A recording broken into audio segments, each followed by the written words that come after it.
Good afternoon to our guests here. I am Dr. Melendez. I'm the founder of the Beautiful Heart Foundation. And over the last 8 years, we've been training young men. We started this in Davao in 2006.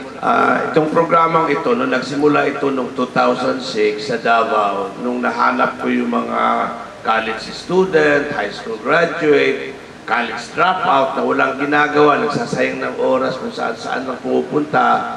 So, ginather ko sila sa isang lugar na ginawa ko parang training center tuwing Sabado at Linggo dahil yun ang off days ng mga estudyante. Tinuturuan silang kumanta, magsayaw, mag-rap model. Ang iba, mahilig umarte, may kunting workshop sa acting. No? Ito, dahil programa ito ng Beautiful Heart Foundation, walang bayad ito doon sa gustong matuto. Actually, itong programa ito, pagka pumunta ka sa isang music school, mahal ang bayad. No? Pag pumunta ka sa isang acting school, mahal ang bayad. No? Dito, libre, pero gusto namin i-gather yung interesado lang talaga. No?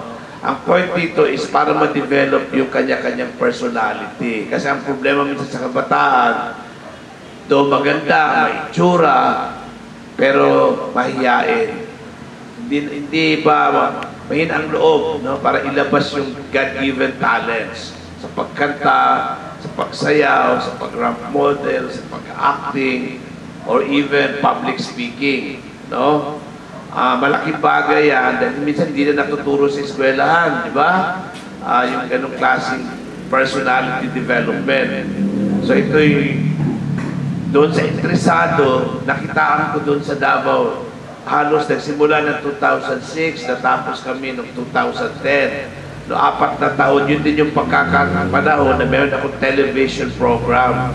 No? Sky Cable Channel 28. Na tuwing nag-audition o meron kami mga palabas na ilalabas agad sa television sa Davao. No? So parang tuwang-tuwa sila dahil makikita sila sa, although Sky Cable Channel, nakikita agad, nagkakaroon ng exposure. Ngayon, mas matindi ngayon dahil gusto kong ulitin, ang aking television program is, pangalan is The Beautiful Heart Show. Hindi na lang ako Davao ngayon, ang aking television program nasa Amerika na. No? Nasa cable, Comcast Cable Channel 15 and AT&T Channel 99 doon sa Silicon Valley sa Northern California. No, nakikita sa 4 na cities doon. No? At nakikita din all over the US kung merong Roku box o na ina-upload din kasi ito sa YouTube. So itong ating mga tinitrain na talents, no, and models, I call them APMIC, no? APMIC Talents and Models, no? Mayroong Facebook page yan, no?